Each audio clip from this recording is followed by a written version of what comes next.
आपको बराबरी में नहीं बैठने देते हैं, सदियों से आपको गुलाम और लाचार बना के रखते हैं। क्या आज आपको विकास के रास्ते पर ले जाएंगे? आपके बच्चे को चाहेंगे इसको रोजगार मिल जाए? वो कभी नहीं चाहेंगे। जिस तरह से उन्होंने हमारे पुरखों को राज किया है, गुलाम और लाचार बनाया, उनकी कोशिश है कि वो हमको और गुलाम और लाचार बनाने की कोशिश करें। धर्म के नाम पर आपका वोट तो लेते हैं, हिंदू मुसलमान के नाम पर वोट तो लेते हैं, लेकिन जब हक और हिस्सा देने की बात आती है तब आपको कहते हैं कि आप किसी और जाति हैं, आप फला जाते हैं, फला जाते हैं। जब चुनाव आता है तो हिंदू मुसलमान और धर्म पाकिस्तान की बात होती है और हम इसी में मस्त हो जाते हैं। हमें भूल जाते हैं कि हमारी मेन समस्या क्या है। लेकिन हमारी ये कोशिश है कि जो जिल्लत हमने और हमारे पुरखों ने सही है, वो जिल्लत हम अपने आने वाली पीढ़ी को नहीं करने देंगे।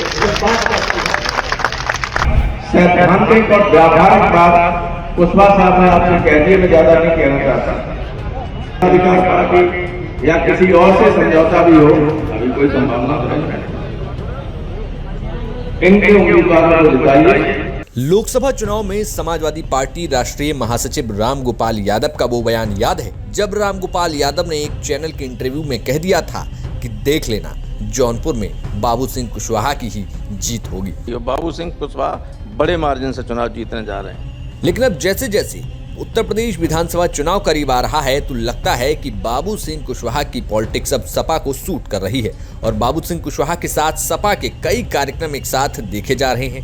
वैसे देखा जाए तो सपा ने ओबीसी में भी मौर्य कुशवाहा शाक्य वोटरों को अपने साथ लाने के लिए इसके पहले 2022 में महान दल के केशवदेव मौर्य को साथ लिया, लेकिन वो फिट नहीं बैठा। साथ ही स्वामी प्रसाद मौर्य को भी पार्टी में लिया, लेकिन स्वामी के बयानों ने कई बार सपा को असहज किया। लेकिन बाबू सिंह कुशवाहा के साथ अब तक सपा का मामला ठीक से चलता हुआ दिखाई दे रहा है और ऐसा ही देखने को मिला शनिवार को महात्मा ज्योतिबा फुले की जयंती के कार्यक्रम में, जहां पर समाजवादी पार्टी ने फिरोजाबाद में पीडीए समाज जोड़ो सम्मेलन बुलाया। इस कार्यक्रम में जहां समाजवादी पार्टी राष्ट्रीय महासचिव रामगोपाल यादव मंच पर थे, सपा के अन्य सांसद अक्षय यादव, बेटा सांसद देवेश शाक्य और तमाम विधायक मौजूद थे, लेकिन मंच पर सबसे ज्यादा ध्यान बाबू सिंह कुशवाहा ने खींचा। बाबू सिंह कुशवाहा ने अपने भाषण में बड़ी बारीकी से अपने कार्यकर्ताओं से पूछा कि जो लोग तुमको अपने पास बैठाना पसंद नहीं करते वो तुमको हक और हिस्सेदारी कैसे दे सकते हैं।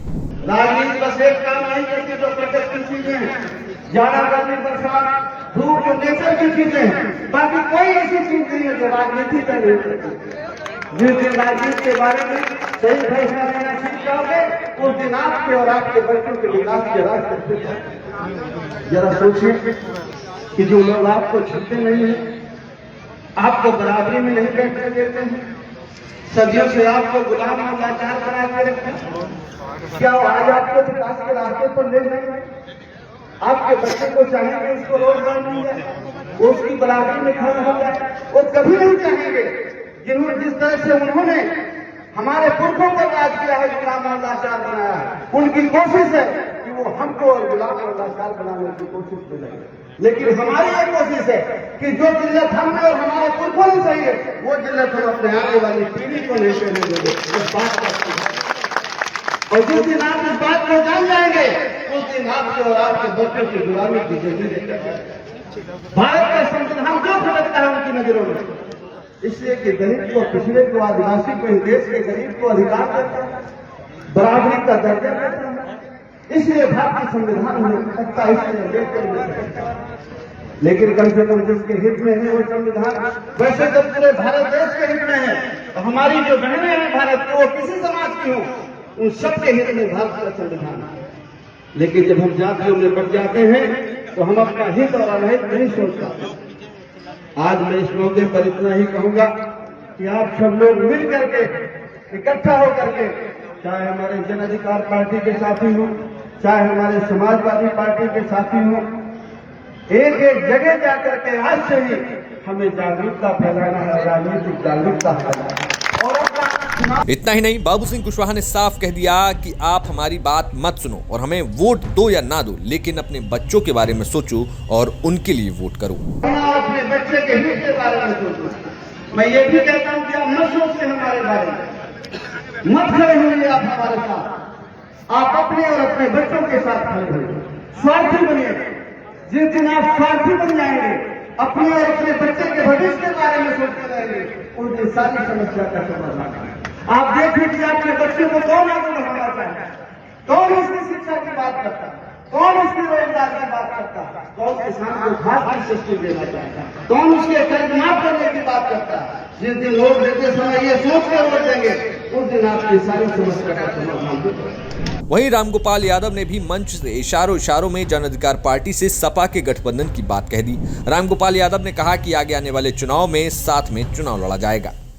हमारी पार्टी जन अधिकार पार्टी या किसी और से समझौता भी हो, अभी कोई संभावना नहीं है। इनके उम्मीदवारों को जिताइए और अंत में मैं महात्मा फुले को उनके जन्मदिन पर उन्हें श्रद्धांजलि देते हुए, उन्हें नमन करते हुए, बाबा साहब अम्बेडकर को और सबसे पहले भगवान बुद्ध को, जिन्होंने इस देश से धार्मिक कट्टरता को खत्म करने का प्रयास किया था, इन सबको नमन करते हुए, डॉक्टर रोही और नरेंद्र यादव को नमन करते हुए अपनी बात समाप्त करता हूँ और आप लोगों को बहुत धन्यवाद देता हूँ। इतनी गर्मी में भी आप बैठे रहे।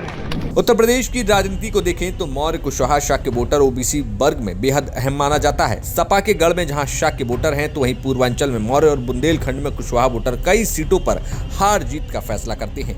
2017 के बाद ये वोटर भाजपा के पास शिफ्ट हुआ, लेकिन 2024 के लोकसभा चुनाव में कई सीटों पर विपक्ष ने समाज के प्रत्याशी उतारे और उन्हें जीत मिली, जिसमें बाबू सिंह कुशवाहा, देवेश शाक्य, नीरज मौर्य, वहीं नवल किशोर शाक्य को मामूली वोटों से हार का सामना करना पड़ा था। कमेंट में बताइए कि 2027 के चुनाव तक इस समाज का वोट किसकी तरफ जाएगा और उस पार्टी को वोट करने के पीछे मुख्य मुद्दे और कारण क्या होंगे।